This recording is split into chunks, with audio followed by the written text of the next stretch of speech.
Hello les amis, je vous retrouve pour une nouvelle vidéo sur le football français et plus précisément sur la Ligue 1 et je vais vous présenter le match Toulouse 3 qui a lieu ce mercredi 1er février 2023 à 19h pour le compte de la 21e journée du championnat de France de football de Ligue 1 et donc je vais vous revenir sur le classement des deux équipes en Ligue 1, on va voir aussi tous les buteurs et tous les passeurs des deux équipes qui ont au moins deux dans ces statistiques. On va voir les 10 derniers résultats de ces deux équipes afin de voir la forme du moment et également d'ailleurs pour Toulouse, restez bien parce que pour Toulouse c'est carrément vraiment étonnant.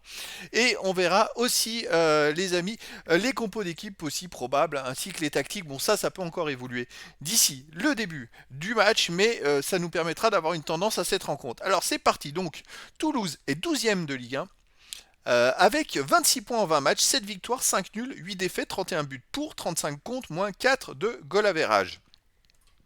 De son côté, 3 est 15e avec 19 points, donc ils ont 7 points d'écart. Il n'y a pas beaucoup d'écart en termes de place, il y a plus de points d'écart. Eux, ils ont 19 points en 20 matchs, 4 victoires, 7 nuls, 9 défaites, 31 buts pour, 41 contre, moins 10 de goal average, mais il y a beaucoup de buts avec 3, vous vous rendez compte, il y a 72 buts en 20 matchs, ça fait 3 buts et demi par match, c'est plutôt pas mal. Toulouse 31-35, ça fait 66 aussi, c'est des équipes avec qui il y a du spectacle. Les meilleurs buteurs et meilleurs passeurs. Alors, côté 3, on a le 11e meilleur buteur du championnat, Baldé, qui a 8 buts en 18 matchs. Côté Toulouse, alors après, il y a beaucoup de Toulousains, vous voyez, qui se suivent, mais ils ont marqué beaucoup de buts. Dalinga, 6 buts en 19 matchs. Abouklal, qui est 26e marqueur du championnat de Toulouse, avec 5 buts en 20 matchs. Raphaël Ratao, Toulouse, 4 buts en 16 matchs. Il y a énormément de buteurs pour les deux équipes. Après, on a pas mal de Troyens à 3 buts. Donc voilà. Et on peut voir aussi 3 pénaltys pour Toulouse, 3 pénaltys pour 3.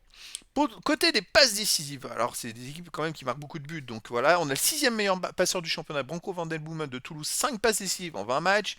Après on a aussi Sheiby, 4 passes décisives en 18 matchs pour Toulouse. Après on a deux Troyens, ex-aequo, Ronny Lopez, qui est ex-aequo avec Sheiby avec 4 passes en 16 matchs, et Baldé, 22e meilleur passeur du championnat, 3 passes en 18 matchs.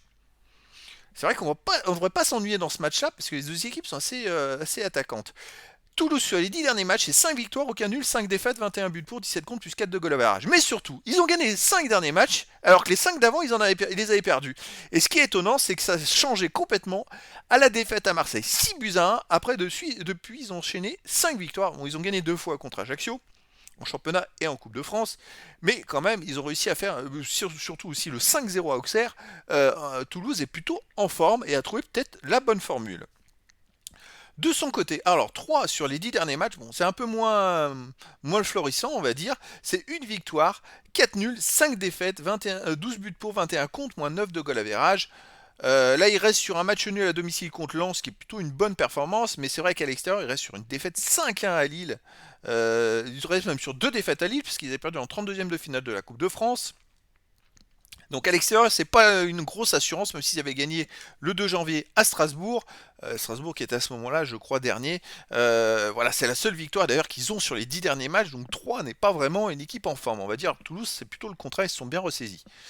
Les compos d'équipe aussi probables, tout peut changer bien évidemment d'ici le début du match. Alors pour Toulouse, gardien Dupé, défense Dessler, Rouault, Nicolaisen, Diarra, milieu Vandenboomen, Spearings, De Jaeger, attaquant Abou Klal, Dalinga, Ratao. C'est du 4-3-3.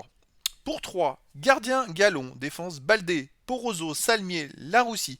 Milieu de terrain défensif Kouame, Chavalrin, milieu offensif ou ailier, on va dire Bruce, Ronny Lopez, Ripard, attaquant Baldé. Donc là c'est du 4-2-3, donc on a du 4-3-3 face à du 4-2-3. Encore une fois, tout peut changer d'ici le début du match. Alors voilà, on a quand même une opposition entre deux équipes. Une équipe de 3 qui n'est pas en super forme, une équipe de Toulouse qui est plutôt en forme et qui remonte aussi au classement, qui marque des buts, qui fait des bons résultats. Et là, qui joue à domicile. Donc les amis, ça va être très intéressant cette rencontre. Toulouse est favori. Mais bon, je vous donne rendez-vous ce mercredi 1er février 2023, 19h pour le match de la 21e journée du championnat de France de football de Ligue 1. Toulouse, le 12e, reçoit 3, le 15e. Voilà les amis, je vous dis à très bientôt pour une nouvelle vidéo.